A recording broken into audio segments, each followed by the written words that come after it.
Buenas, ¿cómo están? Muy buenas tardes, ¿pueden escucharme?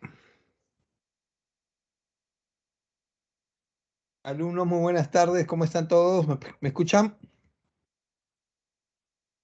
Buenas tardes, profesor, sí se le escucha. Muy buenas tardes a todos, vamos a iniciar la sesión, semana número 2 de este ciclo especial de verano. Vamos a iniciar con la respectiva captura de pantalla. Un momentito, por favor, voy a prender la cámara. Buenas tardes a todos.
A ver, jóvenes, vamos a iniciar la sesión, vamos a iniciar con respectiva captura de pantalla. Sonrían, por favor. Vamos a iniciar esta sesión, semana número 2,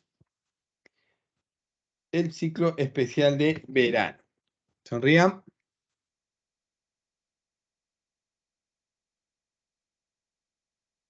Perfecto. Iniciamos. Ok. Hemos visto durante las sesiones anteriores, durante la sesión anterior, todo lo que tenía que ver con el avance histórico y la evolución histórica de la economía como tal. Hemos visto todo el proceso y el avance histórico de la economía. Vimos las diferentes edades y etapas de la economía. Vimos lo que tiene que ver con la producción. Vimos cómo se divide el proceso productivo dentro de la economía. Vimos el proceso económico, especialmente el tema de la escasez, cómo se genera la escasez y el famoso costo de oportunidad que se da dentro de la economía cuando tenemos la necesidad de elegir entre las necesidades ilimitadas y los recursos escasos. Básicamente el recurso principal que tenemos escaso es el recurso económico, el dinero.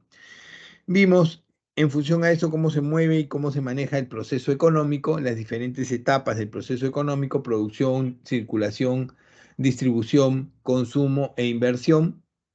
Se forma el circuito económico y en función a eso la economía camina. Empezamos con la etapa de producción, vimos todo lo que tiene que ver con la producción de bienes y servicios y los famosos costos de producción. Hemos analizado en extenso todo lo que tiene que ver con costos fijos y costos variables dentro de la economía y cómo se maneja ese en el entorno económico. ¿Ok? Hemos manejado diferentes temas durante la sesión anterior y hoy día vamos a continuar con el tema de la producción. ¿Ok? El tema de la producción es muy importante y en ese sentido tenemos que hablar de factores productivos. ¿Qué son los factores productivos? Para empezar, los factores productivos son parte del problema del proceso de producción. Y tal como hemos visto en la sesión anterior, la fase del proceso económico es la producción en general, es la fase del proceso económico en la que se generan los bienes y servicios mediante la combinación de factores productivos. Estos factores productivos son justamente estos. ¿Cuáles son los factores productivos? Son todos aquellos factores que yo combino para tener como resultado el bien o el servicio que voy a sacar al mercado. ¿Qué es lo que yo combino? La tierra, el trabajo, el capital, la empresa, la gestión empresarial, la habilidad empresarial y el Estado. ¿Ok? Entonces, esos factores productivos son muy importantes dentro del proceso de producción. Son todos los recursos que participan en la producción y están compuestos por factor tierra, trabajo, capital, habilidades empresariales y Estado. La combinación de todos estos factores productivos me permite la obtención de bienes y servicios utilizados para la satisfacción de las necesidades humanas. Su participación en el proceso productivo crea el valor agregado. Entonces, yo puedo tener una genial idea de negocio, yo puedo ser muy observador y puedo haberme dado cuenta que el mercado, la zona donde yo estoy o el sector donde yo estoy necesita de diferentes bienes y servicios que tengo que sacar al mercado. Uno de esos bienes y servicios que tengo que sacar al mercado puede ser este. De repente yo me doy cuenta que el mercado necesita estos bienes, este lapicero. Entonces tengo la genial idea de sacarlo al mercado. Simplemente con la genial idea y ocurrencia de sacar este producto al mercado no es suficiente. Para yo sacarlo al mercado y comercializarlo, tengo que combinar los factores productivos correspondientes. Naturaleza, trabajo, capital, empresa y Estado. Combinando todos esos factores, yo tengo como resultado este bien y este servicio final en el mercado. ¿Ok? Entonces, ¿cómo se clasifican esos factores productivos? La tierra y el trabajo son básicamente factores originarios con características pasivas y activas. El capital es un factor derivado con una característica auxiliar. La empresa, la habilidad empresarial y la gestión empresarial es un factor organizador con características emprendedoras. Y el Estado es un factor regulador. Regula, supervisa y controla el sistema productivo. Tiene un carácter estabilizador. ¿Ok? Todos esos intervienen dentro del proceso productivo.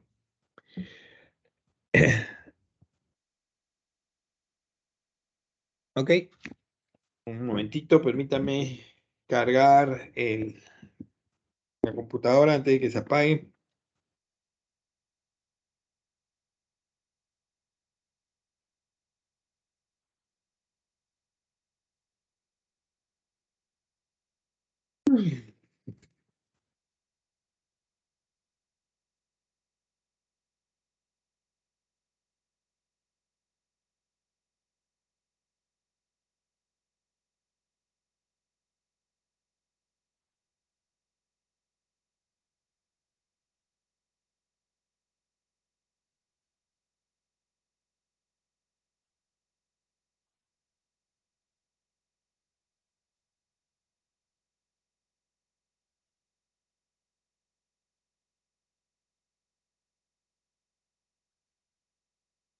Ok, continuamos.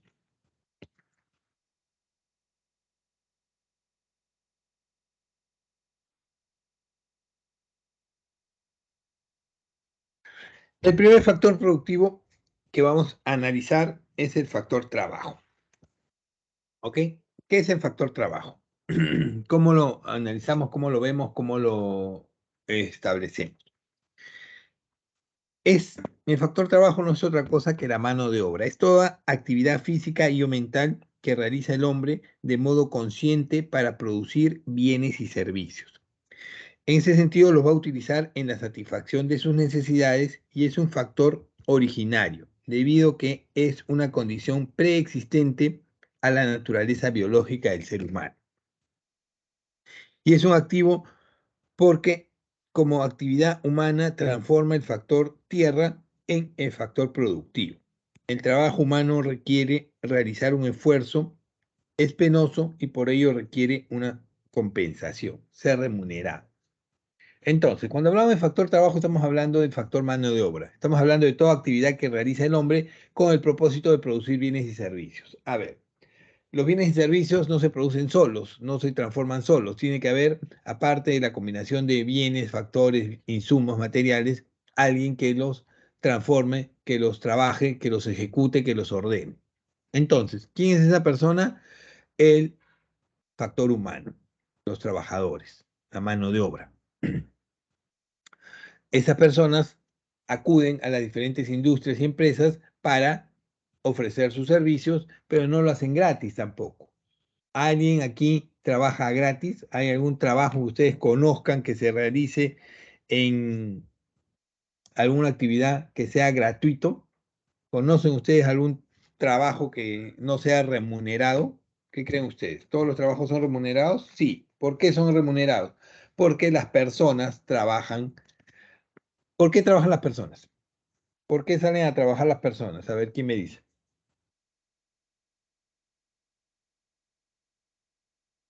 Para conseguir ingresos, el dinero. Exacto. ¿Por qué quieren conseguir ingresos? ¿Por qué necesitan ingresos las personas? Para satisfacer necesidades.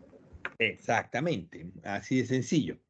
Con esto quiero que entiendan que nadie trabaja gratis, nadie, ningún trabajo en el mundo es gratuito. Puede que te guste o no te guste tu trabajo, pero igual lo haces por un ingreso, por un salario.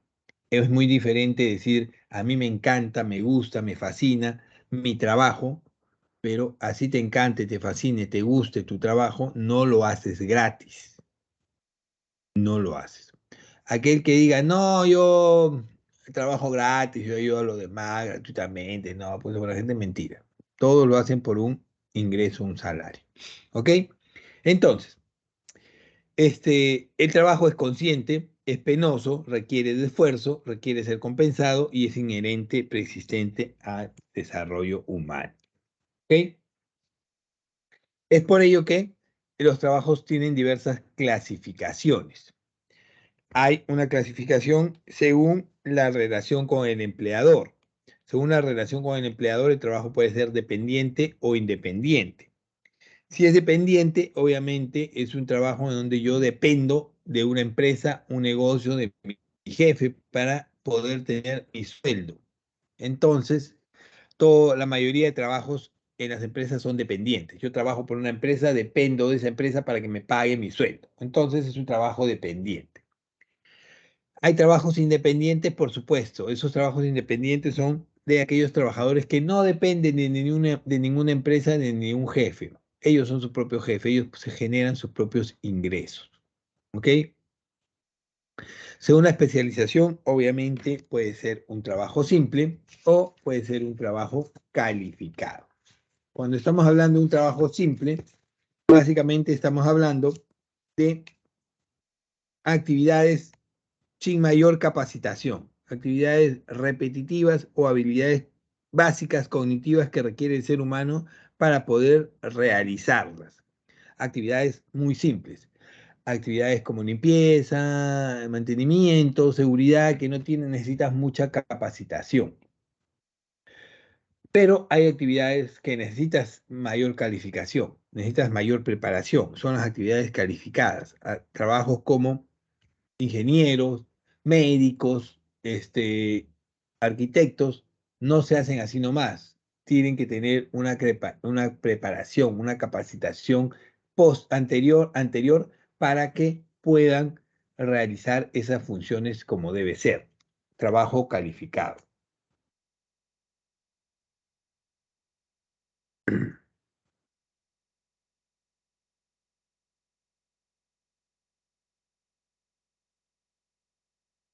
Ok.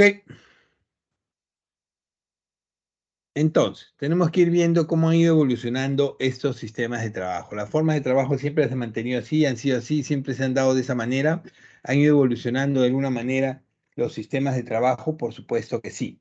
Se han ido adaptando y mejorando a través del tiempo. ¿Listo?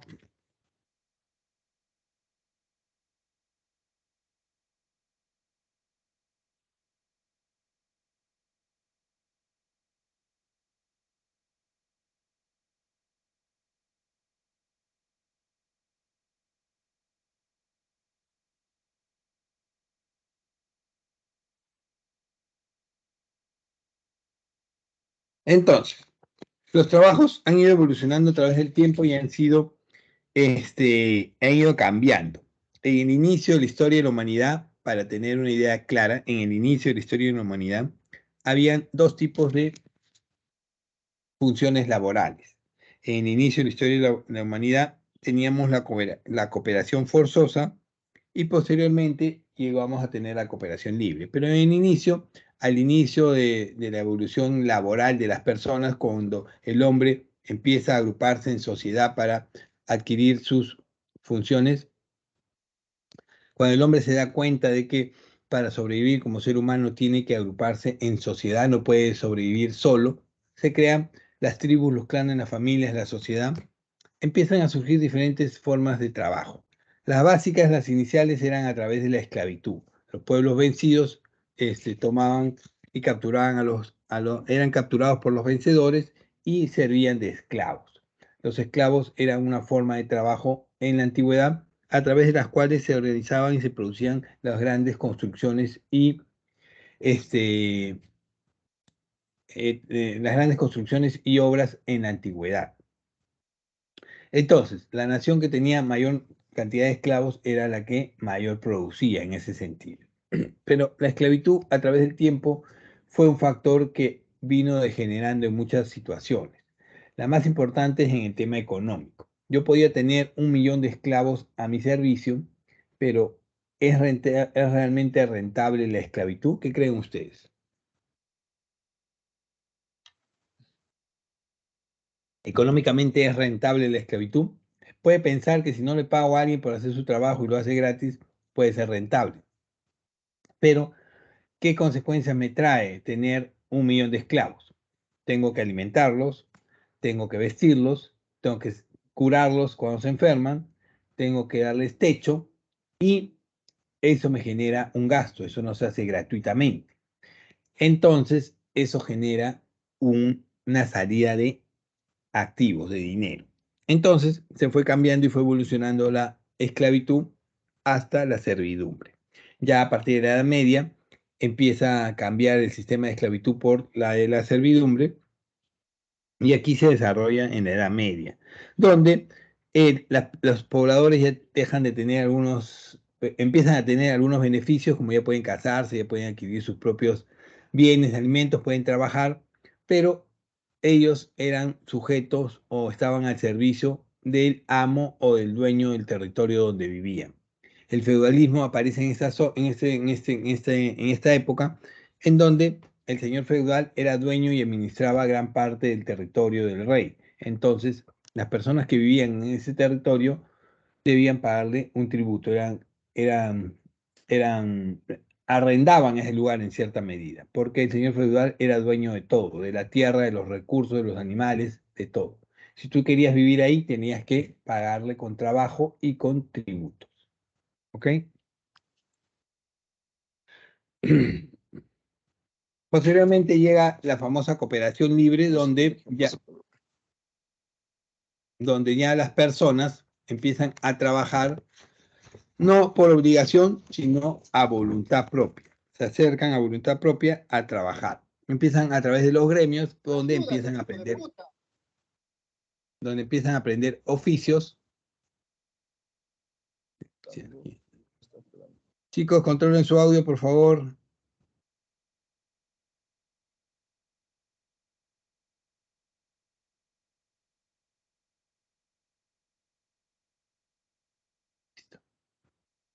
Tengan cuidado con su audio, no se debe filtrar algo inapropiado, que no queremos enterarnos.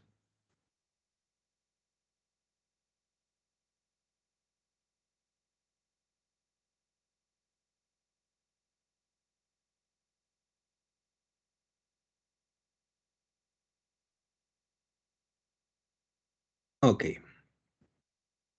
Entonces,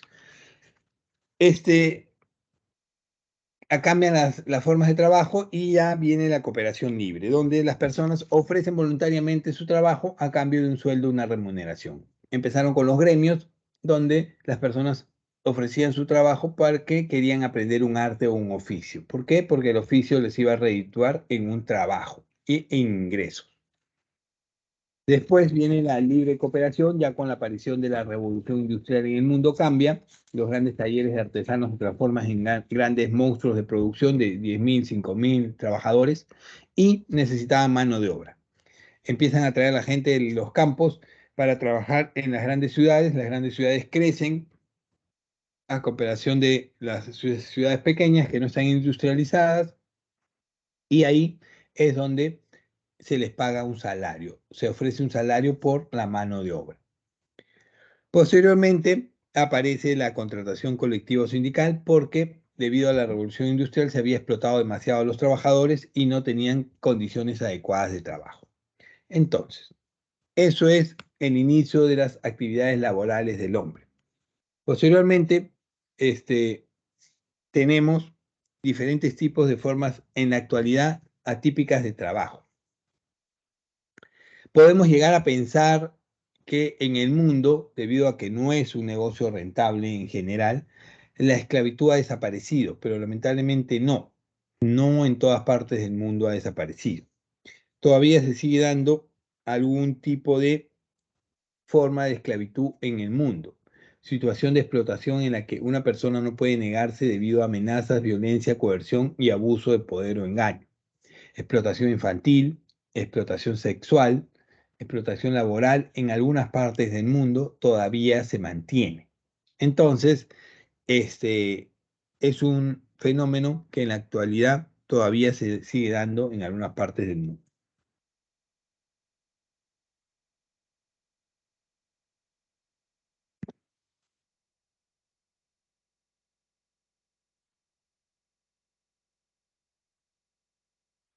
¿Qué otra forma típica de trabajo hay? Es el famoso empleo multipartita, en donde los trabajadores no están empleados directamente para una empresa para la cual prestan servicios y el empleo se efectúa a través de acuerdos contractuales que involucran a múltiples partes. A ver, a partir de la década de los 90 en el Perú al menos se elimina la estabilidad laboral. La estabilidad laboral desaparece en el Perú. De pronto, ¿por qué desaparece? Porque es reemplazada por otros mecanismos de contratación. Y uno de los mecanismos de contratación que más se promovió en ese momento fue el empleo, la terciarización del trabajo, el empleo multipartita, en donde las empresas decían, ¿sabes qué? Hay funciones y hay actividades dentro de mi organización que no necesitan mucha calificación, mucha preparación, y yo no necesito tener en planilla o contratados a este personal porque es bastante simple y yo puedo terciarizarlo. Yo puedo llamar a una empresa que me haga ese servicio. ¿Qué servicio? El de vigilancia, por ejemplo, o los servicios de limpieza, mantenimiento, etcétera, etcétera. Entonces aparecen los famosos service donde ellos contratan a personas dedicadas a limpieza o dedicadas a seguridad y las ofrecen a diferentes empresas. Esas empresas contratan los servicios de la empresa, le pagan a la empresa un monto determinado y en función a ese pago se olvidan del trabajador y del trabajo. ¿Quién se encarga del trabajador de pagarle su beneficio y todo lo que le pueda corresponder? El service, el tercero que los contrató. ¿Ok?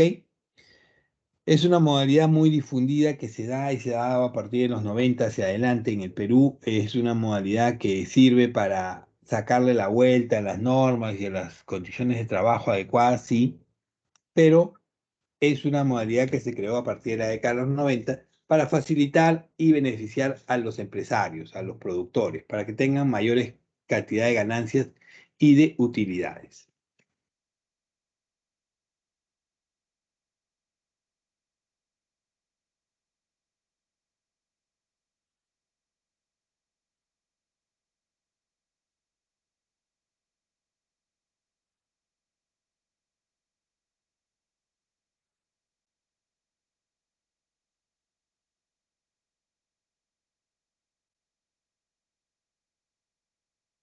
Bueno, se saltó la separata, perdón, la diapositiva. Esto pertenecía al anterior, los temas de esclavitud moderna, como les explicaba, esclavitud laboral de niños, esclavitud laboral sexual, que es una de las más comunes en el mundo, esclavitud por militar, se da bastante,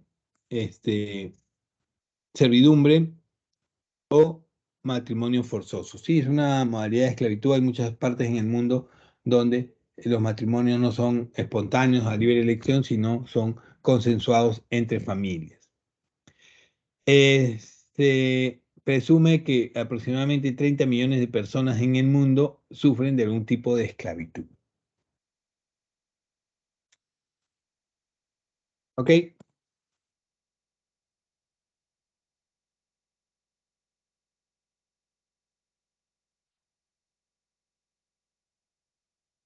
Otro tipo de empleo de forma típica de trabajo que hay en la actualidad es el famoso empleo temporal.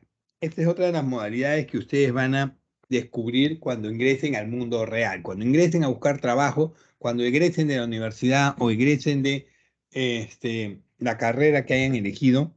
Obviamente van a ser los mejores profesionales posibles dentro de su ramo, de su campo.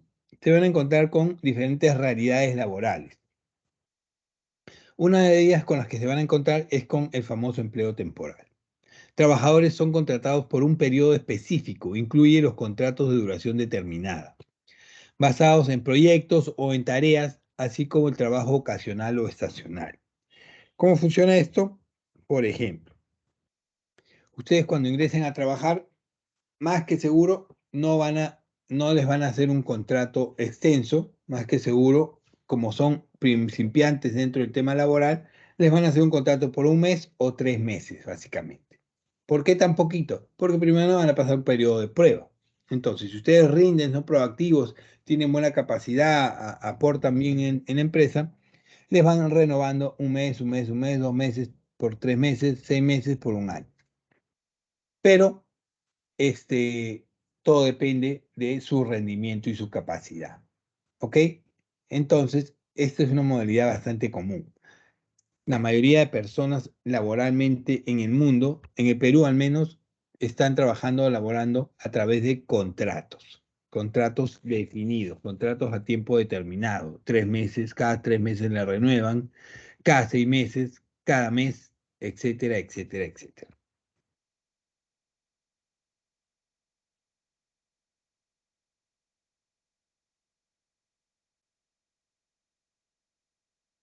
Otra modalidad de empleo en la actualidad es el famoso empleo encubierto, modalidad creada para con la intención de anular o atenuar la protección que la ley le da a los trabajadores. La famosa echa la ley, echa la trampa. Una vez que sale una ley y una norma, yo le saco la vuelta. Somos vivos acá en Perú.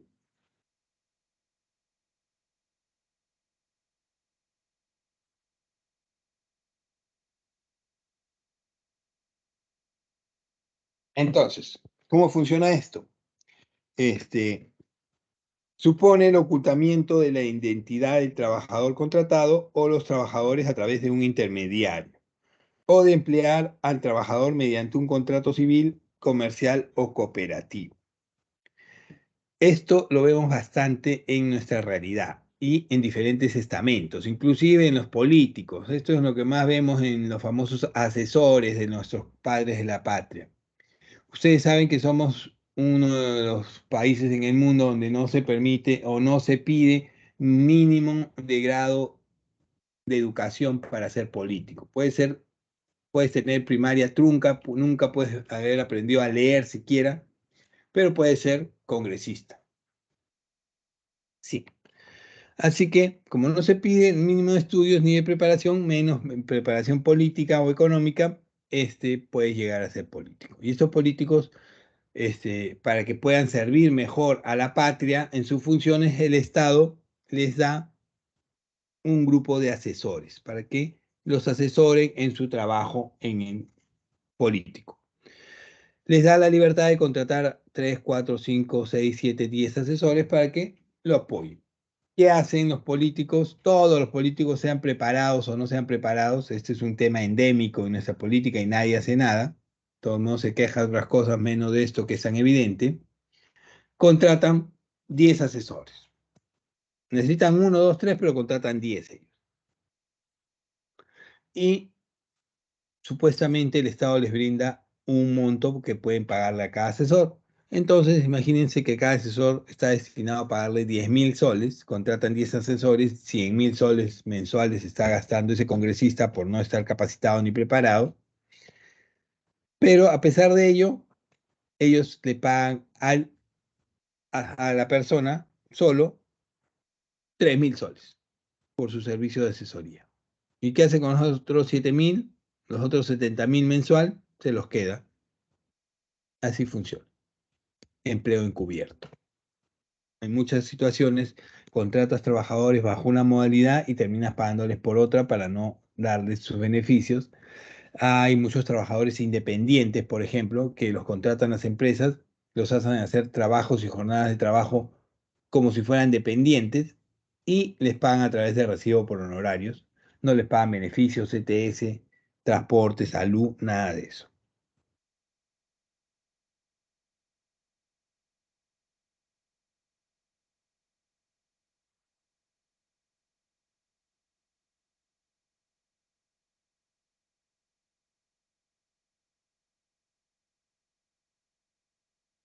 ¿Esto por qué se da? Porque lamentablemente nadie los controla, nadie los supervisa.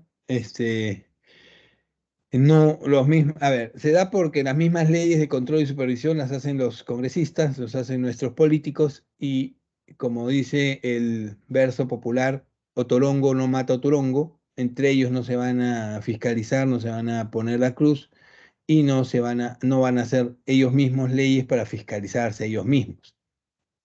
Todo el mundo sabe qué pasa, todo el mundo lo ve a vista y paciencia, pero si ellos mismos no hacen las leyes, nadie las va a hacer. Es por eso que están tan contentos con las leyes y normas que existen y no quieren cambios en las normas y leyes. Para ejemplo, pueden darse cuenta de que todo este dilema político y todo este dilema social y toda esta crisis hace tiempo se hubiera solucionado si simplemente hubieran aprobado una ley muy simple y sencilla. Para tener un cargo público es tener un mínimo de preparación y segundo, si tienes algún tipo de antecedente o denuncia penal, judicial, no puedes postular un cargo público, la famosa muerte civil de los políticos. Si tienes un caso de corrupción, un caso en la justicia, no puedes postular para un cargo público. Así de sencillo. Con esa ley se acaban todos los problemas o la mayoría de los problemas políticos del país. Ha sido propuesta varias veces, no les da la gana de aprobarla porque significaría que el 99.9% de los políticos desaparecerían del entorno. ¿Por qué se da? Simplemente porque no les da la gana de hacerlo. Están concentrados en quién va a gobernar, tú eres blanco, tú eres gringo, tú eres cholo, que no me parece, que tú eres burro, que tú eres no sé qué. Creando buenas leyes se eliminan todos esos problemas y tendríamos gobernantes medianamente preparados. No vamos a decir que no vamos a tener corruptos porque no sabemos, pero al menos vamos a filtrar una gran cantidad de malos futuros gobernantes. Pero en fin, ese es un tema, ese es otro tema. Otra modalidad típica de trabajo generada a partir de la década de los 90 es el empleo a tiempo parcial. ¿Qué es el empleo a tiempo parcial? Un trabajo asalariado cuya actividad laboral tiene una duración normal inferior a la de los trabajadores a tiempo completo. Este es un trabajo que más que seguro ustedes en algún momento en su etapa de estudiantes van a aplicar y van a utilizar. Es uno de los que más o menos ha funcionado dentro del sistema laboral. ¿Por qué? Porque le permite a los estudiantes o algún tipo de personas trabajar no jornadas completas de 8 horas, porque es la jornada mínima de trabajo, son 8 horas laborales. Y por un trabajo de 8 horas laborales es que tú ganas tu sueldo mínimo legal. ¿El sueldo mínimo legal cuánto es? ¿Cuánto es el sueldo mínimo legal? Sueldo mínimo, ¿quién me dice?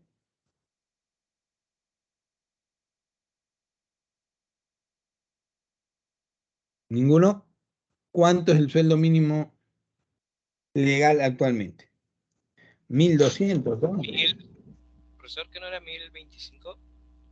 Exactamente, 1025. No sé dónde me han sacado 1200 o 1050, chicos, o 930. Este dato es importantísimo que lo tengan porque es un dato de cultura general. La remuneración mínima legal, el sueldo mínimo legal, es un dato que viene asociado a diferentes preguntas en el examen. Y tienen que calcularlo, separarla, y si no lo saben claro, pierden puntos y se equivocan y más que fijo van a perder oportunidades. Entonces, este es un dato general que lo deben saber. Yo pensé que lo sabían todos. 1025, como dice su compañero, es el salario mínimo legal. Entonces, pero la ley dice, tú le pagas como mínimo a un trabajador 1025 por una jornada de 8 horas laborales diarias. Esa es la jornada. Pero hay personas que de repente ustedes en un momento como estudiantes no van a tener el tiempo de estudiar y trabajar 8 horas diarias porque se les cruza con las clases, tienen que estudiar en la mañana, en la noche, por diferentes motivos. Pueden tomar como opción el empleo parcial, donde pueden trabajar 4 o 5 horas, 4 horas, 5 horas, dependiendo de la empresa, diarias, y les pagan un sueldo obviamente menor, ¿no? 600, 700 soles, dependiendo del salario. Pero ya les sirve para mejorar su capacidad, tener acceso a un ingreso que les puede ayudar con el tema de transportes, el tema de útiles, el tema de diferentes funciones. ¿Ok? Empleo a tiempo parcial. Este empleo, una gran mayoría de estudiantes lo ha utilizado. Yo también en un momento de mi vida estudiantil lo he utilizado y es una ayuda en cierta medida en que se le puede dar a los estudiantes diferentes tipos. Pero igual, también se utiliza para otras modalidades de sacarle la vuelta a la ley, porque si lo normal es que normalmente lo tomen estudiantes universitarios, pero hay personas que de pronto utilizan estos trabajos porque no encuentran trabajo completo, no encuentran jornadas de 8 horas, no les quieren contratar porque no quieren pagar 1025 y les hacen trabajar 5 o 6 horas hasta 7 horas y los toman como si fuera tiempo parcial. No, no has cumplido las 8 horas, así que no te voy a pagar el tiempo completo, es el tiempo parcial. Ese tipo lamentablemente, de situaciones se dan todavía en el tema laboral.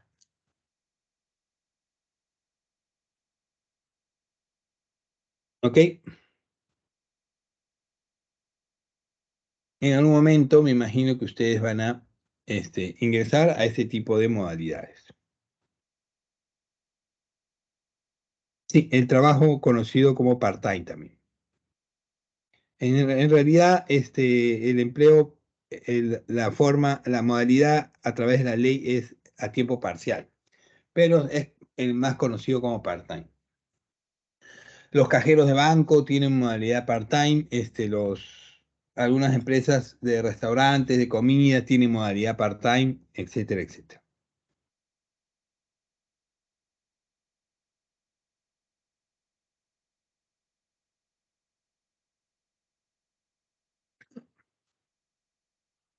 Es otro punto si alcanza. Ese es otro punto. Si realmente alcanza o no alcanza ese sueldo mínimo, ya es otro tema.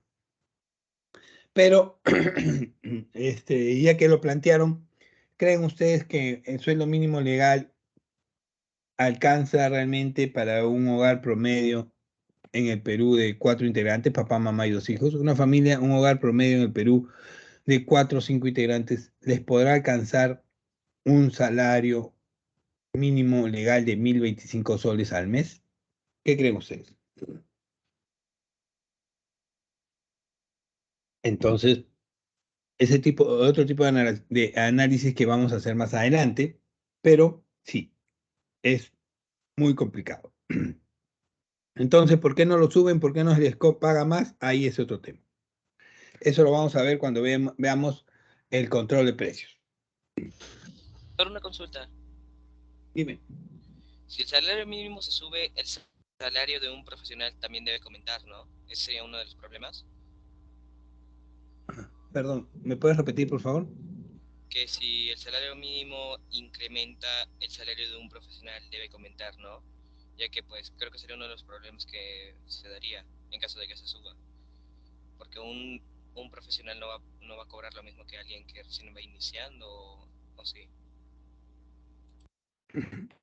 A ver, te voy a explicar rápidamente el concepto de salario mínimo legal, ¿ok? Y en qué situaciones se aplica generalmente, o cómo se aplica. A ver, el salario mínimo legal es una modalidad de control de precios mínimos que da el gobierno. Cuando se aplica un control de precios, se puede dar un control de precios máximo o un control de precios mínimo. ¿Ya? Esto lo vamos a ver más adelante, pero rápidamente te explico. ¿Qué es un control de precios máximo? Cuando de pronto el Estado controla los precios de los bienes y servicios. ¿Para qué controla el precio de los bienes y servicios? Porque quiero que este bien o este servicio llegue a mayor cantidad de la población, por diferentes motivos. No voy a profundizar ahí porque lo vamos a ver más adelante. La otra modalidad de control de precios es el control de precios mínimo. Cuando el Estado aplica un control de precios mínimo, ¿qué es lo que quiere controlar? Los factores de producción. Justo lo que estamos viendo. ¿Qué son los factores de producción? Uno de los factores de producción es, los factores de producción son las combinaciones que tienen que hacer las empresas para producir un bien y un servicio. Entonces, uno de los factores de producción es la mano de obra, el trabajo, el salario. Entonces, yo controlo y establezco un mínimo de pago a la mano de obra. Yo le digo a las empresas, lo mínimo que tú le tienes que pagar a un trabajador por una jornada de 8 horas laborales es 1.025.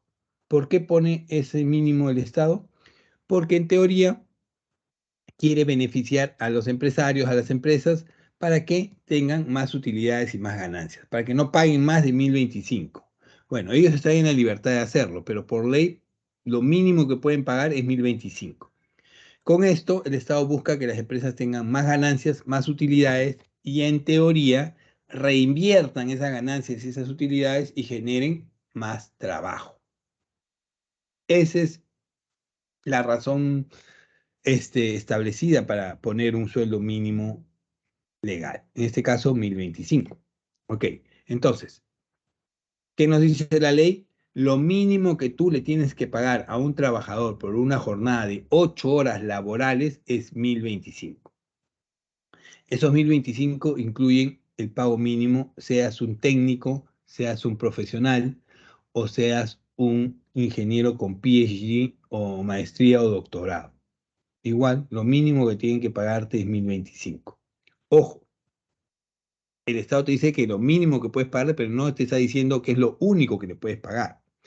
Hay empresas, obviamente, conscientes, buenas empresas, buenas organizaciones, que son conscientes y saben que ganan ellos mucho más y pueden pagar más y pagan 1.200, 1.400, 1.500. Hay empresas que de acuerdo a la exigencia de los profesionales, y aquí tiene mucho que ver la capacitación y la preparación del profesional o del técnico que postula los trabajos, no es lo mismo pedir, por ejemplo, yo quiero contratar un administrador, por dar un ejemplo, y se presentan dos administradores, un administrador recién egresado de la universidad y otro administrador que ya tiene bastante tiempo de experiencia, habla 2, 3 idiomas, domina diferentes lenguajes de programación y diferentes sistemas de marketing. El administrador 2 tiene una mayor capacidad de negociación y obviamente yo sé que me va a rendir mucho más que el trabajador 1, porque mientras este se nivele, le va a pasar mucho tiempo. Entonces, aquí, si yo quiero contratarlo, tengo que pagar más de 1.025, obviamente, porque otra empresa se lo puede llevar. Y ahí le pago 2.000, 2.500, 3.000. Ya veo en función de mis ingresos, de mis ganancias, cuánto pagar. Pero si a mí no me interesa esos temas y simplemente quiero contratar profesionales promedio, a todos les pago 1.025 y punto. Mi empresa puede estar ganando 10, 15 veces más, puedo tener grandes, inmensas utilidades, pero yo, de acuerdo a ley, me corresponde pagarte 1.025 por una jornada de 8 horas laborales. Debido a eso, surgen muchos conflictos laborales y ese tema lo vamos a desarrollar más adelante. Ojalá haya quedado claro.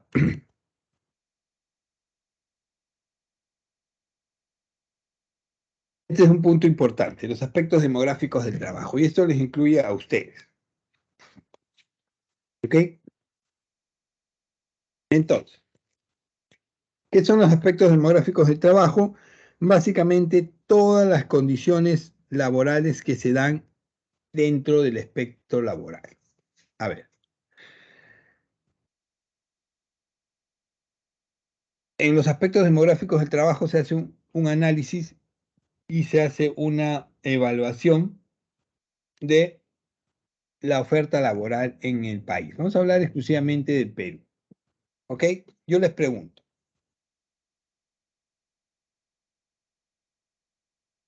¿Cuál es la población total del Perú en la actualidad?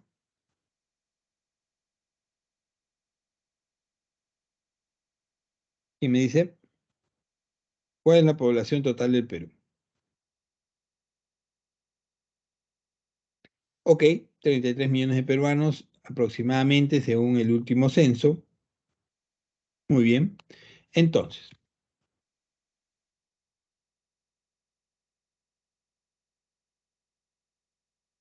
la población de Perú es 33 millones de peruanos. Yo les pregunto, ¿los 33 millones de peruanos trabajan? ¿Qué creen ustedes? No, definitivamente no.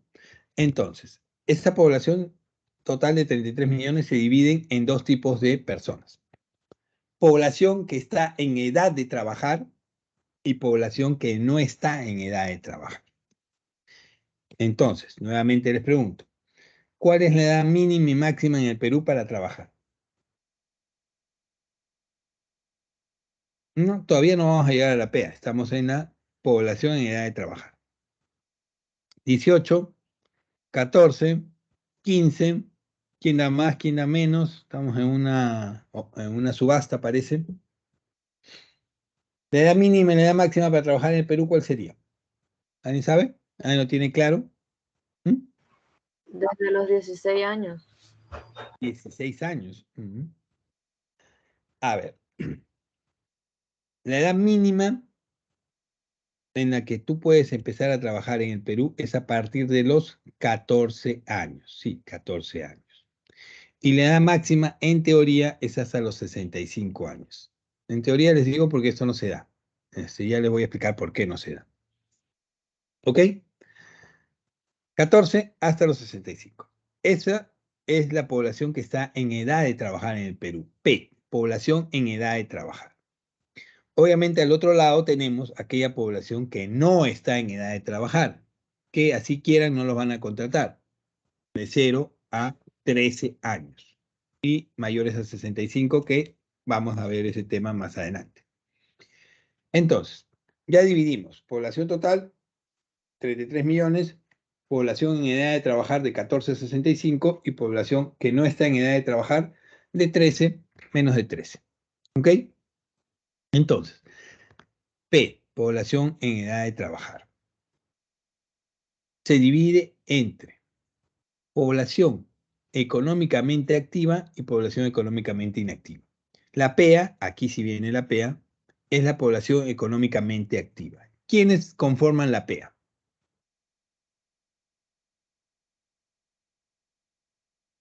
¿Quién me dice?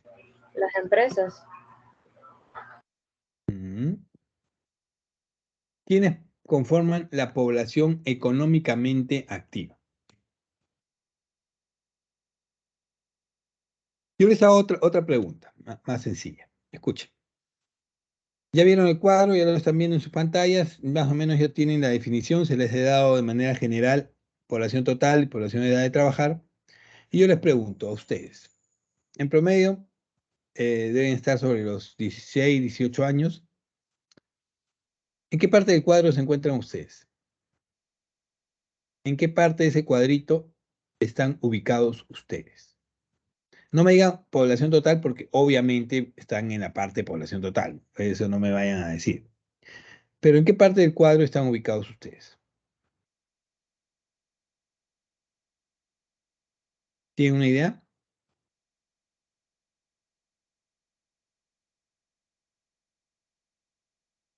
Chicos,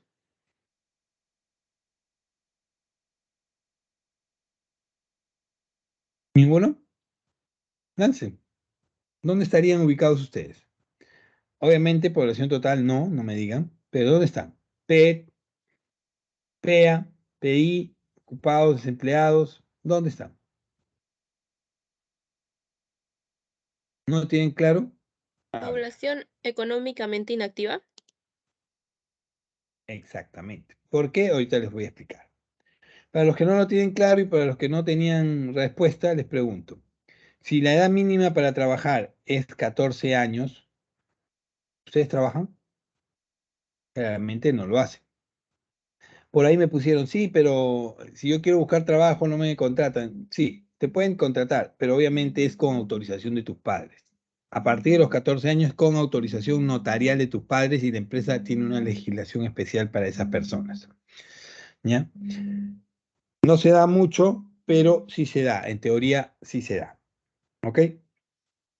Entonces, la población económicamente activa, para que lo tengan clarito, y esto es parte de muchas preguntas del examen, y es cultura general, porque van a escuchar PEA, PEA, PEA, PEA por todos lados. Cada discurso político habla de la PEA. Cada situación económica te menciona la PEA. Entonces, la población económicamente activa son todas aquellas personas entre 14 y 65 años, obviamente, que quieren, están buscando, desean o están trabajando actualmente. Toda aquella persona que mayor de 14 años que quiere trabajar, está buscando trabajo, está trabajando actualmente o está en búsqueda de trabajo, es parte de la población económicamente activa. ¿Quedó claro? Ok. Entonces, perdón. La población económicamente activa se divide en dos categorías. La población que está ocupada, que logró conseguir trabajo, ese gran porcentaje de la población que salió a buscar trabajo y logró conseguir trabajo y está trabajando y está generando ingresos, y obviamente la población desempleada, la que quiere buscar trabajo, la que quiere trabajar, la que está buscando trabajo pero no encuentra. ¿Ok? O no encuentra un trabajo que le paguen lo que necesita realmente.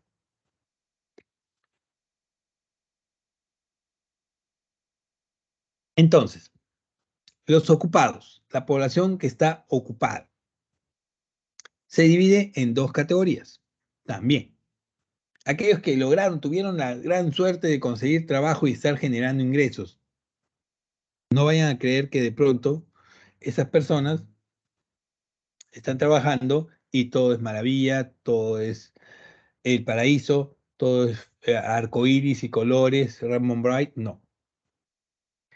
Las personas que están trabajando se dividen en dos categorías: adecuadamente empleados y subempleados. ¿Quiénes serían los adecuadamente empleados? ¿Qué tipo de población sería la adecuadamente empleados? Y aquí es un dato importante que no solo tienen que conocerlo, sino empiecen a concientizarlo, a interiorizarlo, porque les va a servir y en algún momento de sus vidas van a encontrarse cara a cara con esta situación y tienen que conocerla desde ya.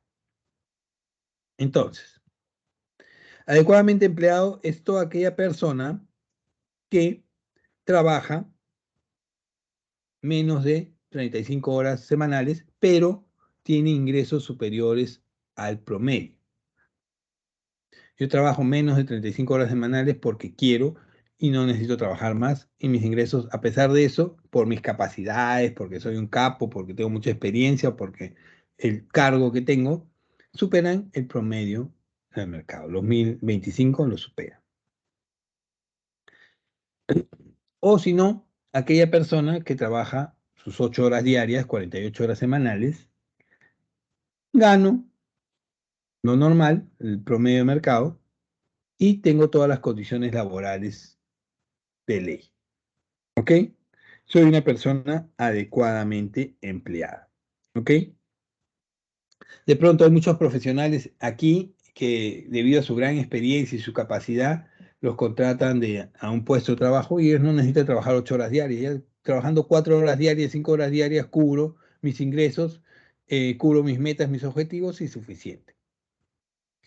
O trabajo mis 8 horas diarias como la mayoría de peruanos, y gano un salario promedio superior al sueldo mínimo porque soy un buen profesional. ¿Ok? Esa es la persona adecuadamente empleada. Yo les pregunto, del 100% de las personas que están trabajando, el 100%, ¿qué porcentaje creen ustedes que en el Perú hay adecuadamente empleados? ¿Qué porcentaje sería? Piensa. ¿Cuántos en el Perú actualmente están adecuadamente empleados? Del 100% de las personas que trabajan, ¿cuántos son adecuadamente empleados? ¿Cuánto creen? ¿Quién me dice? ¿Quién se aventura con un dato? El dato que les voy a dar es del 2018, inclusive, ni siquiera es dato actualizado, pues no lo tengo. ¿Cuántos serían? ¿Jóvenes?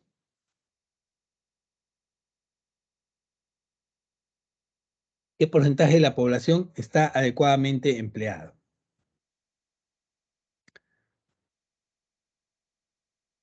Si tenemos una población de 10 millones de trabajadores que están trabajando actualmente en el Perú, en diferentes posiciones, en diferentes cargos, ¿cuántos de esos están adecuadamente empleados? ¿Qué porcentaje de esos 10 millones están adecuadamente empleados? ¿Quién me dice? ¿Quién se anima a dar una cifra? ¿Ninguno? Pasa, jóvenes. Están muy callados ahora, no me la voy a pasar todo el día hablando solo porque me quedo sin garganta. Profesor, por chat. Ah, el chat, verdad. Se ha desactivado el chat. Uy, verdad. Sorry. No sé qué ha pasado, se trabó el chat. Sí, han estado contestando. Disculpen, chicos. 25% por ahí. Disculpen, no, recién se activa el chat, no sé qué ha pasado. O sea, creo que tengo fallas en internet. Voy a mantener la cámara apagada porque si no creo que es el problema de la cámara. Jala mucha memoria, jala mucho internet. Ya, me ponen, a ver, tengo 25% como dice su compañera, 23% algunos, 60% algunos, más, qué positivo, 40 dicen otros, muy bien, 23, 30, 35, ok. Este dato, como les digo, es al 2018. Al 2018 teníamos el 25% de la población laboral, la que estaba trabajando en el Perú, adecuadamente empleado. 25%. Uno de cada 4 trabajos era adecuadamente empleado. En la actualidad, perdón. Entonces, ¿y el otro 75% qué era? Era subempleado. ¿Y qué es un subempleado? Un subempleado es aquella persona que, a pesar de estar trabajando, trabaja primero en algo para lo cual no se preparó. Segundo, puede trabajar menos de 8 horas diarias, pero no porque quiera, sino porque no consigue.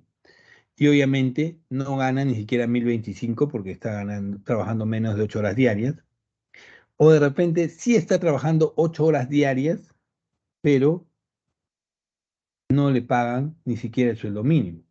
O lo hacen trabajar 10, 8, 10, 11, 12 horas diarias y no les pagan horas extras. Les pagan con las justas el sueldo mínimo y en muchos casos menos del sueldo mínimo. Y es una persona que quiere y desea trabajar y ganar más, obviamente. Esos son los subempleados. Personas que pueden trabajar 8 horas, de repente sí puede tener un sueldo promedio superior a los 1025, por ejemplo, puede ganar 2000 soles, por dar un ejemplo, pero no trabaja 8 horas, le hacen trabajar 10, 12 horas diarias. No les pagan beneficios, no les pagan horas extras, o de repente trabajan 8 horas, pero no ganan ni siquiera el sueldo mínimo, les pagan menos. O trabajan menos de 8 horas, pero obviamente menos del sueldo mínimo. Estas personas quieren trabajar más o desean que se les pague los beneficios o las horas que están trabajando de más. ¿Cuántos de estos casos hay? Hay más de lo que creen. Personal extranjero que ha llegado al Perú que por generar ingresos para mandar a su país aceptan trabajos de 8, 10, 12 horas y ni siquiera llegan a cubrir el sueldo mínimo, les pagan 800 soles, les pagan 600, 700 soles. Y como es un ingreso y les sirve para enviar a su país, lo toman. ¿Ok? De esto, al año 2018 teníamos el 75%. 25% adecuadamente empleados, 75% subempleados. Dato del 2018. Estamos 2023. Ustedes ya, imagino que son conscientes de la situación política y económica que vive y ha vivido el país en los últimos años. Y les vuelvo a hacer la pregunta. ¿Piensan ustedes que esta situación, este porcentaje, se ha reducido o ha aumentado? ¿Qué creen ustedes? Reducido. ¿Se ha reducido o aumentado? A ver, en todo caso, voy a plantear mejor la pregunta. ¿Creen ustedes que el 25% de la población peruana que está adecuadamente empleado se ha incrementado o se ha reducido? ¿El porcentaje ha crecido de adecuadamente empleados o se ha reducido los adecuadamente empleados? ¿Mm? ¿Qué creen? Reducidos, habría más desempleo por la pandemia. Ok, definitivamente ese porcentaje se ha reducido definitivamente.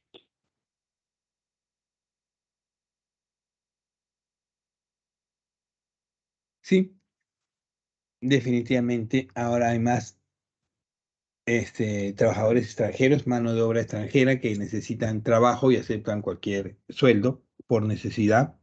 Hay mayores beneficios a las empresas, la famosa ley que permite despedir a los trabajadores y no pagarles sus beneficios. El Estado ha dado beneficios a las empresas para que no cierren en teoría, pero al final muchas han utilizado los beneficios para tener más ganancias y utilidades que realmente para sobrevivir. El famoso Reactiva Perú o la ley de suspensión laboral que te permitía despedir al trabajador sin pagarle sus beneficios, etcétera, etcétera, etcétera. Y contratar nuevo personal, etcétera, etcétera, etcétera. Entonces, sí, definitivamente ese porcentaje ha aumentado, el porcentaje de subempleo en el Perú.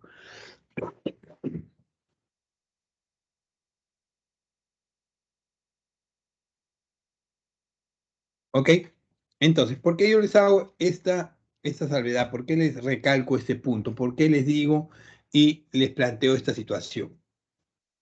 Lo hago básicamente porque tienen que empezar a tomar conciencia. De acá a unos años, de acá a 5 años, 2028 por lo menos, cuando ustedes ingresen, o antes o después, no sé, al mercado laboral, cuando ingresen a trabajar, a buscar trabajo, cuando sean los mejores profesionales que van a ser de las carreras que han elegido, cuando egresen de la universidad, ¿en qué rubro quisieran trabajar? ¿En el de adecuadamente empleados o en el de subempleados?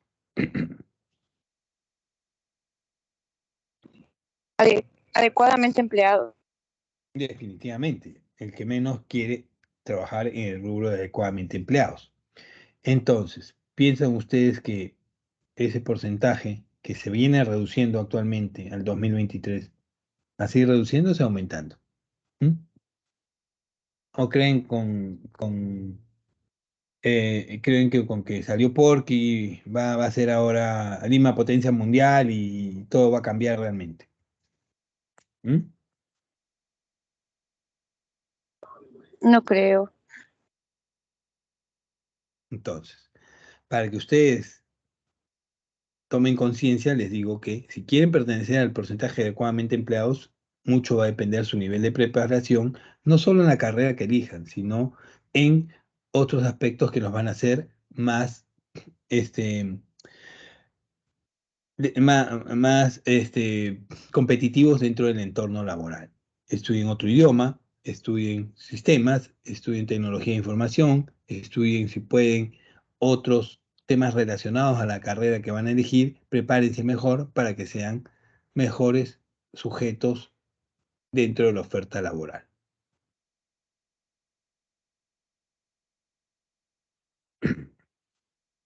¿Ok? Entonces, obviamente los desempleados tienen que ver mucho con el tema de las personas que están buscando trabajo y no consiguen trabajo. ¿Ok? Ellos son la PEA, población económicamente activa. Entonces, ¿quiénes vendrían a ser la PI? ¿Quiénes conforman la PI? La PI no son otras personas que aquellos que están en edad de trabajar entre 14 y 65 años, pero no quieren, no están buscando trabajo o no desean trabajar. ¿Quiénes conforman la PI? Estudiantes, rentistas, jubilados, amas de casa, discapacitados físicos y o mentales dependientes, etc. Entonces, ¿por qué los estudiantes pertenecen a la PI? ¿Quién me dice?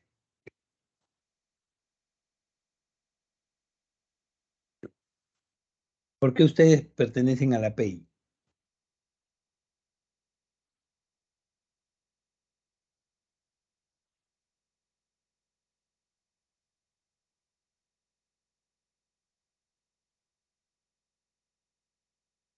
¿Por qué de pronto ustedes, estudiantes universitarios, no están trabajando? ¿Quién me dice? Ya me respondieron, vamos a ver si se actualizó.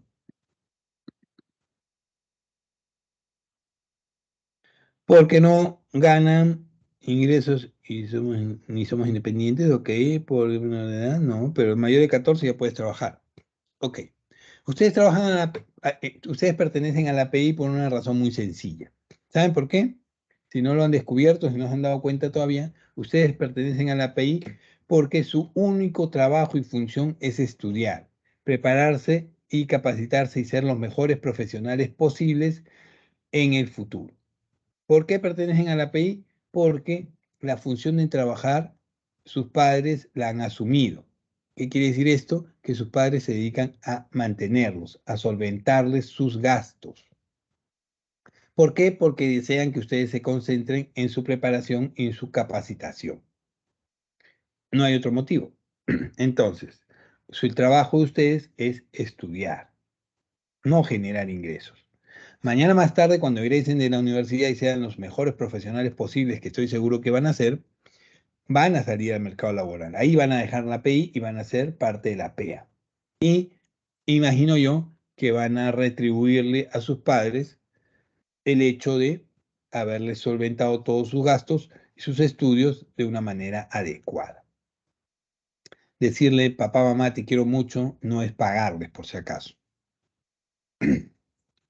¿Ok? Ese es el motivo por los cuales ustedes pertenecen a la API, porque no están buscando ni queriendo encontrar trabajo. ¿Por qué? Porque su mayor responsabilidad es estudiar. Así de sencillo. ¿Por qué? Porque sus gastos, alimentación, vestido, calzado, transporte, salud y todo lo demás, lo asumen sus padres.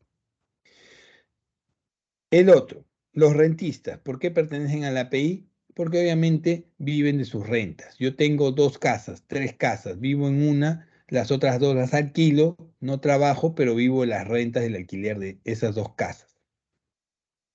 Yo tengo 3 camiones y mi casa. Vivo en mi casa y alquilo los 3 camiones para transporte, flete.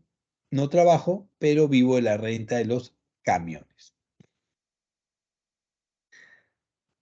Jubilados. En teoría, los jubilados deberían pertenecer a la PI. ¿Por qué? Porque ya han trabajado 30, 40 años en su vida, han estado pagando su AFP en teoría y les han dicho que pagando tu AFP te vas a poder jubilar con una digna jubilación de acuerdo a la rentabilidad de tu fondo. En teoría, porque lamentablemente esa digna rentabilidad de ese fondo ha hecho que la jubilación promedio al año 2022 sea de 600 soles. La promedio, ¿eh? Hay algunos que reciben más, sí, pero en promedio la jubilación al año 2022 era aproximadamente 600 soles. ¿Creen ustedes que con 600 soles puede sobrevivir un jubilado el resto de su vida? ¿600 soles mensuales? ¿Qué creen ustedes? ¿Podrá? ¿Mm? Ni siquiera es el sueldo mínimo, ni siquiera es decir, les voy a pagar 1025. No. En promedio, las AFPs no generan en teoría o han tenido pérdidas que ha hecho que les paguen tan poquito a la mayoría de peruanos jubilados en la actualidad. Consejo de un conejo, tómenlo, déjenlo, cuando sean dependientes de acá a unos años, ni se les vaya a ocurrir afiliarse a una AFP. Mejor manténganse en el sistema, la ONP, que al menos de esa manera van a recibir el promedio de sus sueldos durante su jubilación. Si trabajaron durante toda su 20 años, 30 años, 4.000 soles, ese va a ser su promedio de jubilación.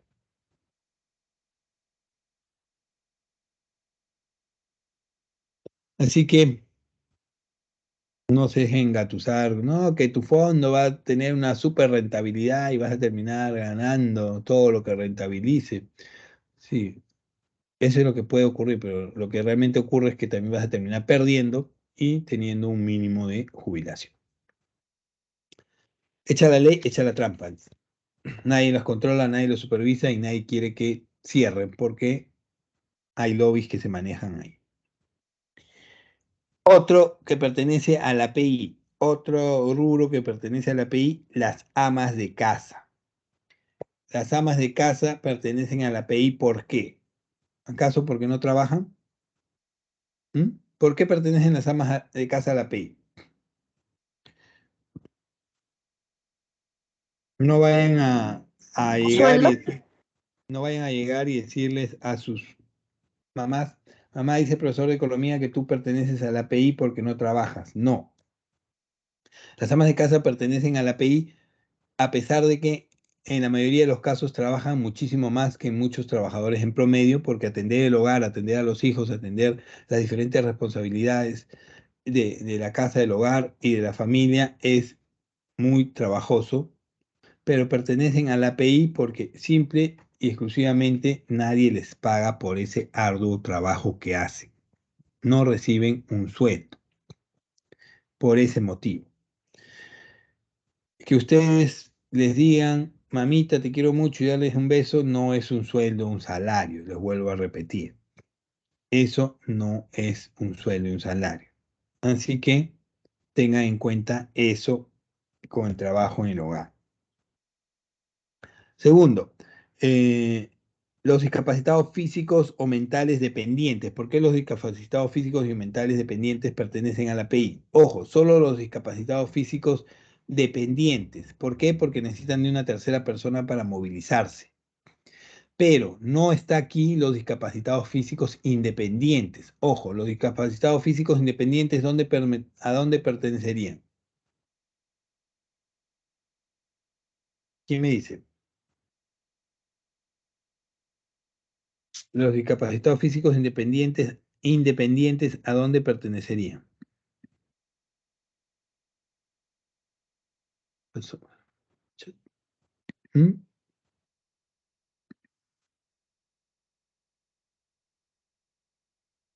¿Tienen una idea? A la PEA, exactamente, a la PEA.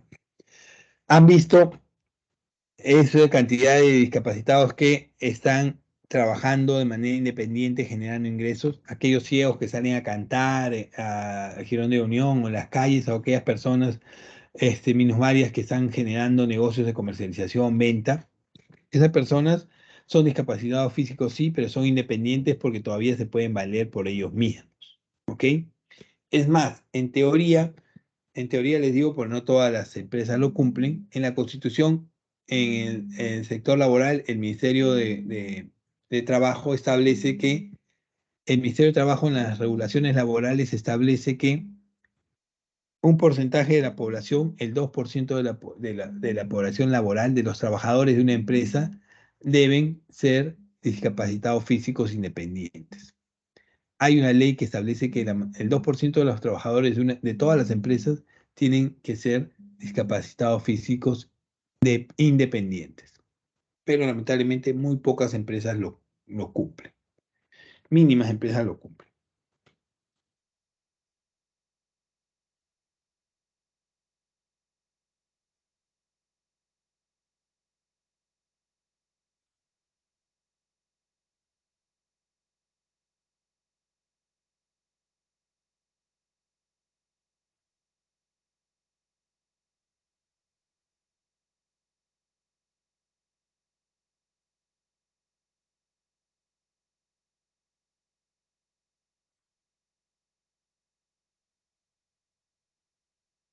mínimas empresas lo cumplen. ¿Ok?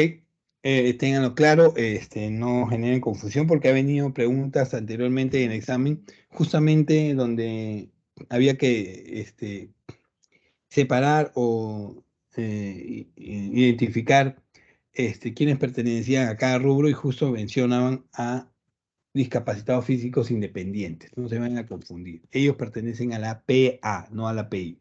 Solo los dependientes, los que no pueden valerse por sí mismos, pertenecen a la PI. Acá hay cuadros actualizados que ustedes pueden tener al 2022 que les puede dar información sobre lo que hemos estado hablando. Son cuadros donde básicamente tienes desde 2015 hasta el 2022 cómo iba evolucionando la P, la PEA y la no PEA en el desarrollo laboral del país. Se pueden dar cuenta claramente que en el año 2020, obviamente por la pandemia, se incrementaron los niveles de PEA y PET. La población en edad de trabajar en promedio es de 25 millones de personas. ¿Cuántos pertenecen a la PEA? 18 millones de personas en promedio. ¿Cuántos pertenecen a la no PEA o PI? 7 millones de personas. ¿Ok? Estos datos en zona urbana y zona rural lo tienen ahí. En porcentajes y en miles también lo tienen ahí. ¿Ok? Un dato que tienen que tener en cuenta es que las personas que pertenecen a la PEA no son otra cosa que personas que quieren, desean y están buscando trabajo. Entonces tienen ahí una gran competencia laboral en el futuro.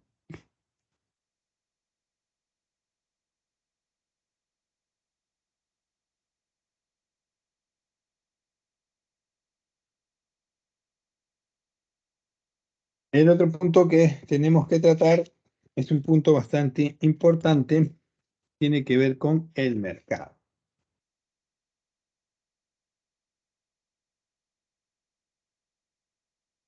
Ya, el mercado. ¿Qué es el mercado? En el mercado se da la interacción entre ofertantes y demandantes, a través del cual se fijan los precios. Así de sencillo. Entonces, los mercados tienen que ver con diferenciaciones que se dan. ¿Cómo se segmentan o se dividen los mercados? El mercado de productos es un mercado que tiene diferentes segmentaciones. A ver, este punto de aquí es un punto importante que viene bastante dentro de las alternativas de respuesta y de una u otra manera genera muchas confusiones. Sí, ¿en qué sentido? ¿Por qué? Porque no tienen claro la separación entre uno y otro. Entonces, a ver, no sé si se han puesto a buscar o se han puesto a analizar que más que seguro dentro de las alternativas de respuesta de un texto referente al mercado, tenemos estas 4 alternativas: mercado formal, informal, ilegal y negro. Y por ahí les han puesto un distractor: mercado subterráneo. Y si no tienen claro la diferencia entre uno y otro, terminan confundiéndose. Entonces, ¿qué es el mercado formal? Básicamente el mercado formal es aquel donde las empresas que operan cumplen con todos los requisitos que la ley exige. Entonces, un mercado formal es básicamente el mercado donde las empresas cumplen con todos los requisitos de ley. ¿Cuáles son los requisitos de ley?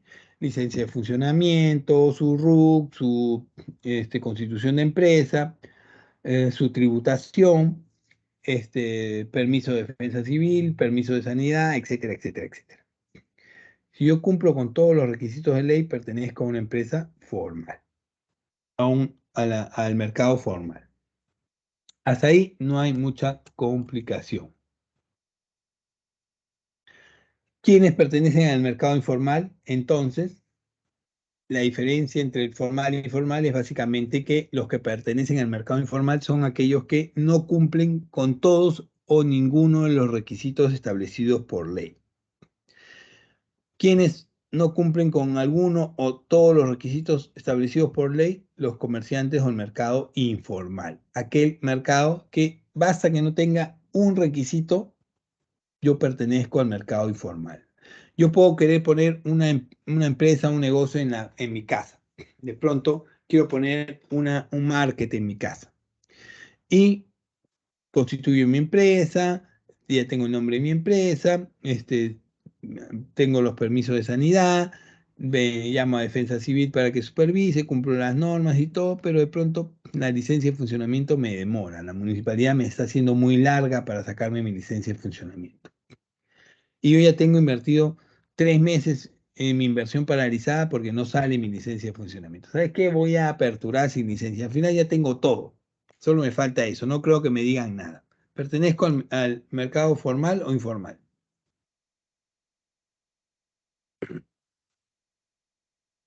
¿Qué creen?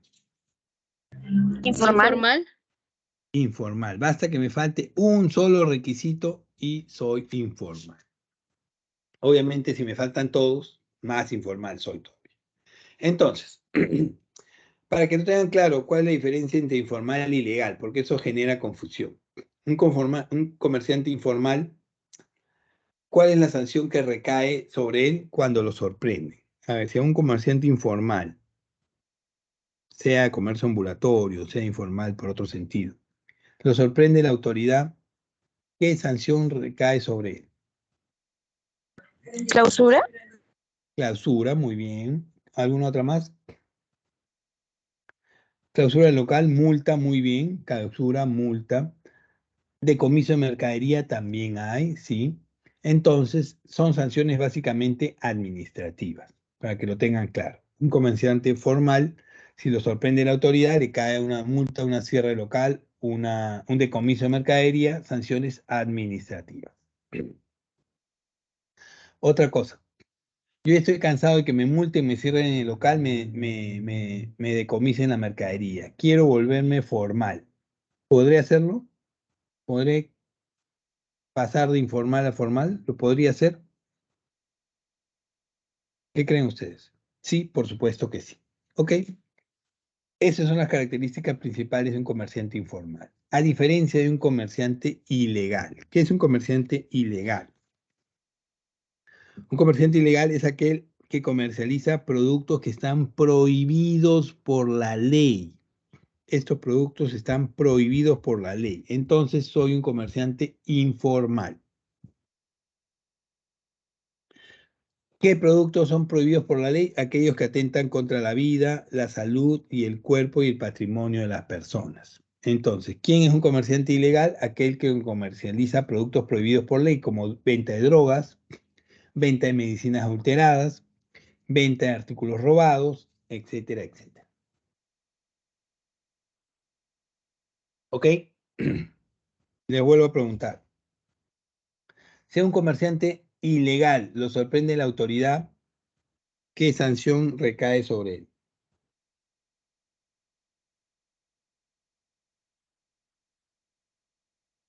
Chicos, la cárcel. Sanción penal, definitivamente. ¿Ok? ¿Vieron la diferencia? Sanción administrativa, sanción penal. Y por último, si un comerciante ilegal se quiere volver legal, ¿lo podrá hacer? Yo puedo volverme legal. Si soy comerciante, pertenezco al mercado ilegal, ¿me puedo pasar al mercado legal? ¿Podría ser? ¿Podré tenerlo? No, no se puede. Yo vendo artículos robados, no quiero pertenecer al mercado ilegal. ¿Cómo puedo pasar al mercado legal? ¿Tendría que comprar el artículo robado y pagarlo y volver a venderlo? No, no se puede, no es así. ¿Ok? Eso es para que tengan clara la diferencia entre uno y otro. Y el otro es el mercado negro, que también genera mucha confusión y generalmente se confunde. ¿Qué es el mercado negro? Aquel donde se van a comercializar productos cuya circulación está regulada por el gobierno, sin cumplirse. Normalmente aparece en los bienes donde el gobierno impone un control de precios. O el mercado impone un control de precios.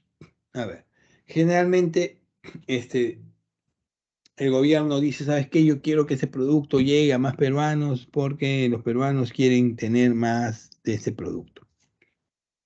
Y establece un control de precios. Generalmente, ¿qué es lo que ocurre? Que este producto, como hay un control de precios, y si yo establezco un mínimo a cobrar por ese producto, al que estoy perjudicando es al ofertante o al productor, ese producto se reduce en su oferta en el mercado y empieza a desaparecer.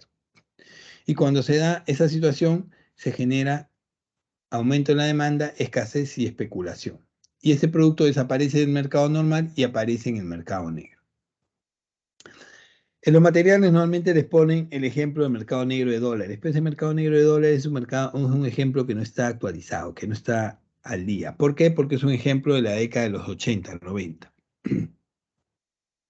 en donde el tipo de cambio, éramos una economía cerrada en la década de los 80, y como economía cerrada no estábamos abiertos a las importaciones, y el tipo de cambio lo establecía el gobierno. El gobierno decía, ¿sabes qué? El tipo de cambio va a ser, en esa época existían los intis, va a ser 10 intis.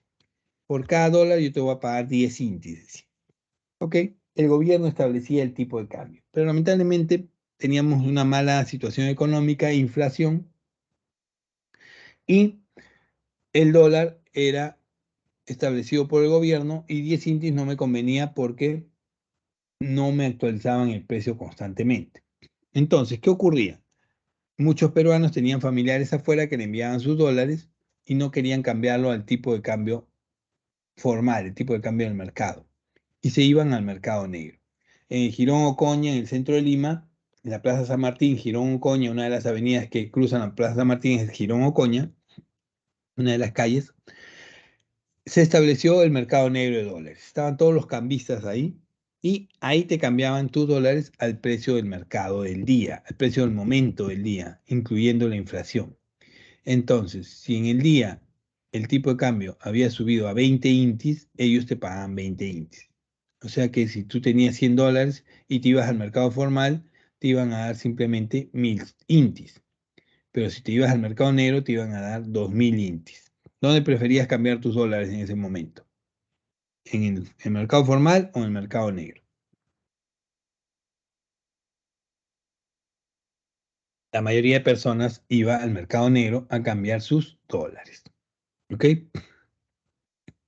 El gobierno aplicó un control de precios, no se respetó, desapareció el comercio en el sector formal y apareció en el mercado negro.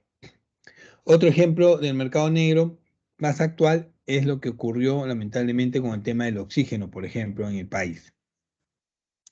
A raíz de la pandemia, el oxígeno prácticamente desaparece por el aumento de la demanda, aparece la especulación y un balón de oxígeno promedio que se llenaba con 200 soles, tenían que pagar muchas personas 1000, 2000, 3000, hasta 5000 soles por un balón de oxígeno en el mercado negro. Lamentablemente, se negociaba con la vida de las personas.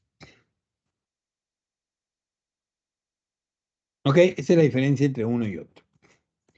El mercado de factores básicamente es el mercado donde se dan los factores de producción. Son los recursos empleados para producir bienes y servicios, para satisfacer las necesidades humanas. Todos los bienes que se brindan en una sociedad se consiguen mediante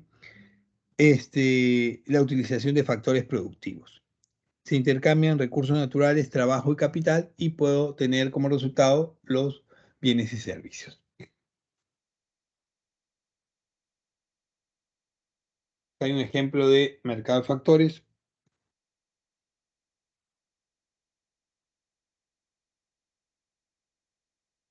Fallas en el mercado. Este es un punto bastante interesante que tenemos que entender y empezar a concientizar. ¿Ok? A ver.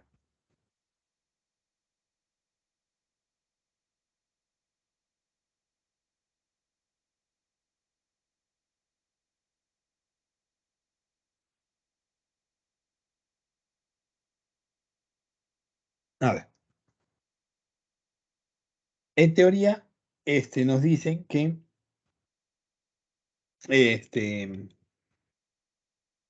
la situación en la que la asignación de los bienes y servicios por parte de un mercado no es eficiente. A ver, en teoría nos dicen que los recursos en el mercado, que la economía en el país, en el mundo, se maneja de la siguiente manera. Y presten atención acá porque tiene que ver mucho con la realidad que estamos viviendo.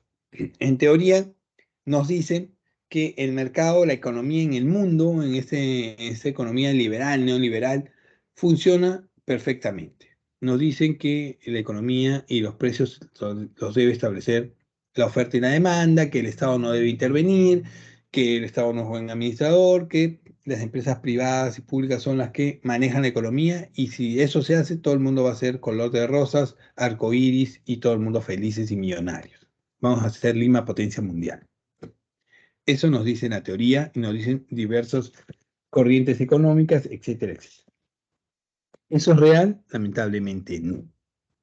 ¿Por qué? Porque lamentablemente la entidad encargada de hacer la distribución es el mercado, justamente. Y el mercado lamentablemente tiene fallas evidentes que muchos no quieren verlas, se tapan los ojos o simplemente no les interesa solucionarlas. ¿Cuáles son esas fallas en el mercado? Tenemos la competencia imperfecta, tenemos las externalidades, la información asimétrica o los bienes públicos. ¿Ok?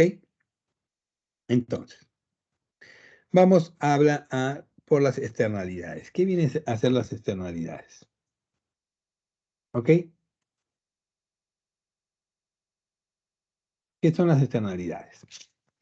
En teoría, se presentan cuando las actividades de las empresas o los individuos que operan en el mercado dan lugar a costos, externalidades negativas o positivas que impactan a la sociedad o a otros agentes del mercado. La producción o el consumo de un bien afectan a los consumidores o empresas que no participan en la compra ni en su venta de estos productos. A ver, ¿qué son externalidades?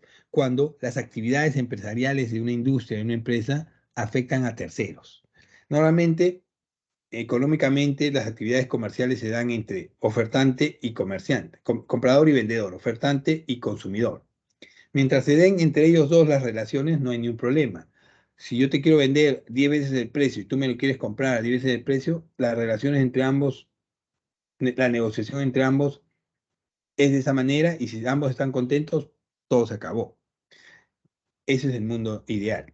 Pero lamentablemente muchas veces las actividades comerciales o industriales de esta empresa no solo afectan al consumidor, sino al entorno, a la sociedad. Y hay externalidades positivas y negativas. Las negativas son básicamente las que vemos en el día a día, cómo las actividades de una empresa afectan a terceros, a la sociedad. El ejemplo más claro lo acabamos de tener con el tema de Repsol. Las actividades de extracción de petróleo afectan a la sociedad porque un derrame de petróleo afecta no solo a la flora, fauna, sino a la población. Y a pesar de que les pusieron una multa de 42 millones, ahora a pesar de que les ponen una multa, aproximadamente 42, 100 millones en total, ya se la quitaron ya. O sea que aparte de que afectas a la sociedad, te libras de responsabilidades. Peor, doble afectación a la sociedad. Perjudicas a la sociedad y perjudicas al sistema porque no quieres asumir tu responsabilidad y evades la sanción. Externalidad negativa. Externalidad positiva es cuando de pronto las empresas, sus actividades se ven reducidas porque no quieren afectar a la sociedad, y como la producción y bienes y servicios se reduce, esto también afecta a los consumidores, afecta a una parte de la población porque esta no se está dando, no está llegando a la población. Y al no llegar a la población, tengo que sufrir unas consecuencias, no estoy abastecido. ¿Cómo se soluciona eso? A través de las subvenciones, los subsidios y ayuda estatal. Dime, ¿cuál es tu pregunta?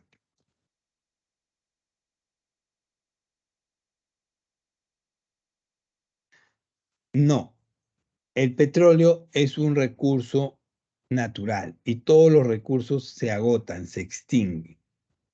El petróleo, el gas, el carbón, los minerales, el cobre, el oro y el zinc. Va a llegar un momento en que se agoten, se extingan, y el Perú, productor básicamente de materias primas, bienes, recursos naturales, va a decaer y va a haber destruida su economía. Eso es lo que en un momento va a ocurrir. Entonces, esa es una de las fallas del mercado. Evidente falla del mercado que muchos no quieren aceptar ni ver, y voltea hacia otro lado para simplemente no buscar un cambio en esa situación. La otra falla común es la competencia imperfecta. Pero antes de hablar de la competencia imperfecta, yo les tengo que establecer y hacer el paralelo de qué es la competencia perfecta. La competencia perfecta tiene su paralelo en la competencia imperfecta. ¿Qué es la competencia perfecta? ¿Qué es lo ideal? ¿Qué es lo que teóricamente debería funcionar en la economía? ¿Y qué es lo que te dice todo el mundo que es, pero en realidad no funciona? La competencia perfecta es un mercado donde el precio de equilibrio lo establece la oferta y la demanda. Las empresas como los consumidores son precios aceptantes y el precio es determinado por el mercado.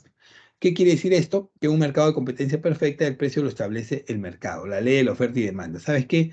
Hay 5 vendedores de esto, venden exactamente lo mismo, uno lo vende a 5 soles, otro a 4, otro a 3, otro a 2 y otro a 1 sol. Tú decides a quién le compras. Como la mayoría va a ir a comprar a 1 sol, al producto que está a 1 sol, los demás van a tener que ajustar el precio y van a bajar a 1 sol. En teoría así funciona el mercado. En teoría así de bonito debería funcionar el mercado. ¿Sabes qué? Ley de la oferta y demanda. Yo compro al que en mejor condiciones me vende o al que me da más ventajas. Yo compro a esta persona porque me atiende mejor, me da más ventajas sobre mi producto y mi dinero compra más aquí. Eso es en teoría. Pero ¿así funciona la economía realmente? ¿Realmente funciona así? ¿Qué creen ustedes? ¿Funciona realmente así la economía?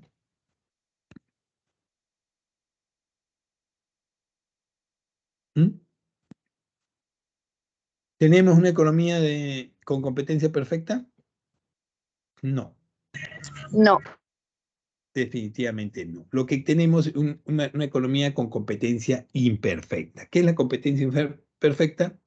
Un mercado en el cual los vendedores o competidores de manera individual o colectiva tienen el poder de influir en los precios del mercado. O los compradores o los vendedores o los productores o los consumidores influyen en los precios del mercado. No hay el libre juego de la oferta y la demanda, no. Yo soy productor, yo produzco bienes y servicios, cobro lo que me da la gana. Yo soy consumidor, tengo poder en el mercado, pago lo que me da la gana. Así funciona. Entonces, la competencia imperfecta se da por el lado de la oferta, los productores, y por el lado de la demanda, los consumidores. Cuando se da por el lado de la oferta, cuando los productores, los ofertantes son los que establecen el precio, tenemos los monopolios, los oligopolios o las competencias monopolísticas. ¿Qué es un monopolio? Rápidamente, un monopolio es cuando una sola empresa produce el bien o el servicio y los demás son los que consumen ese bien o ese servicio. ¿Ok? Entonces, como yo soy el único que produzco ese bien y este servicio, nadie más lo va a producir, cobro lo que me da la gana. Ejemplo de monopolio en el Perú se dio en la década del 90 con la telefonía, por ejemplo. El primer gobierno de Fujimori privatiza las empresas públicas, entre ellas la Compañía Peruana de Teléfonos, y viene Telefónica de España y paga 2.000 millones de dólares por un contrato de 20 años de exclusividad. ¿Qué incluía ese contrato? Que no podía venir ninguna empresa más durante 20 años y ellos eran los únicos que iban a tener manejo, control total de la telefonía en el Perú. ¿Qué ocurrió? Cobraron lo que le dio la gana por 20 años hasta el año 2010. Las tarifas, los recibos venían con una renta básica, te cobraban 40 soles, así uses o así te llamen o no te llamen, tenías que pagar primero 40 soles y después pagabas el servicio. Recontra abusivo. Ese es un monopolio. Soy el único que compra, soy el único que y cobro lo que me da la gana. Soy el único que vende, soy el que cobra lo que me da la gana. Los oligopolios es otra variación del monopolio. Básicamente ya no es una sola empresa. Hay 2, 3, 4 empresas, pero tenemos igual gran cantidad de consumidores. En la actualidad, 2020 hacia adelante, tenemos un oligopolio en las comunicaciones, por ejemplo. Ya no es Telefónica o Movistar solo, tenemos Movistar, Claro, Entel y Vitel, 4 empresas de comunicaciones, pero tenemos 33 millones de consumidores. Todos los peruanos tienen teléfono prácticamente, entonces 33 millones de consumidores y 4 empresas. Obviamente cobran lo que le da la gana. En ese sentido, tenemos los problemas ya conocidos. Tenemos el peor internet y servicio de telefonía en Latinoamérica. ¿Por qué? Porque se maneja un monopolio, un oligopolio. Cuando es por el lado de la demanda, cuando es por el lado de los consumidores, ¿cómo se da? hay monopsonios y hay oligopsonios. Los monopsonios no son otra cosa que cuando hay un solo comprador y gran cantidad de vendedores. Soy el único comprador y hay gran cantidad de vendedores. Entonces yo pago lo que a mí me da la gana. Casos como estos son básicamente los temas de Estado, de licitaciones estatales que en teoría deberían ser de esa manera, que el Estado paga lo que quiere, pero en realidad hay un tema de corrupción ahí que por sacar el contrato al final termina pagando más de 10 veces más. Y el oligopsonio es cuando hay 2 o 3 compradores y gran cantidad de vendedores. El caso más saltante de oligopsonio es el de la leche, por ejemplo. Gloria es prácticamente el monopolio de compra de leche y hay empresas pequeñas como la AIB, empresas que compran leche, pero estas empresas, como son pocos compradores, le dicen a los productores de leche que les van a pagar un sol 20 por litro de leche. Pero el sol 20 no me alcanza ni para cubrir los costos de producción, dicen. No, si quieres, me pagas te pago un sol 20 por tu leche, si no, la botas, se malore, tú verás lo que haces.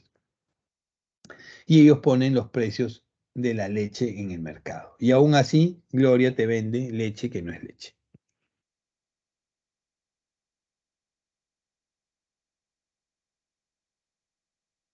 Los tipos de monopolio básicamente son los monopolios naturales, legales, naturales y bilaterales.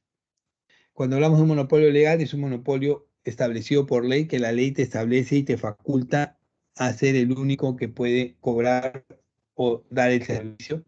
Por ejemplo, si el gobierno quiere hacer una licitación para la compra de, o para la administración del gas de camisea, por ejemplo, recursos del gas de camiseas. Ya, yo no los sé explotar, pero quiero empresas que lo exploten. Entonces, participan 3, 4, 5 empresas. Ganó la empresa Repsol y es la única que puede manejar y administrar y tener el monopolio del gas en el Perú. ¿Cómo la ganó? Con favores, no sé qué, pero ya tiene el monopolio del gas en el Perú. Se da un monopolio natural cuando yo soy el único que tengo la capacidad, el dinero, la tecnología para producir o sacar ese producto al mercado.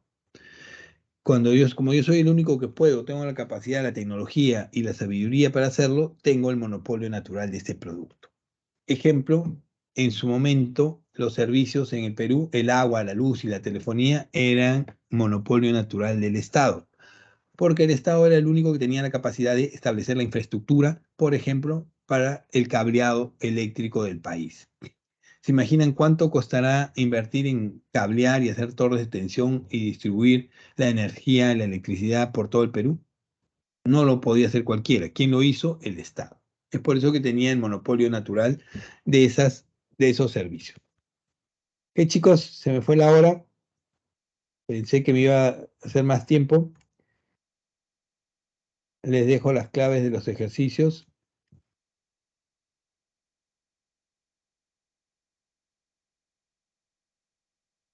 Gracias por la atención prestada, chicos. Nos vemos en la siguiente sesión. Cuídense.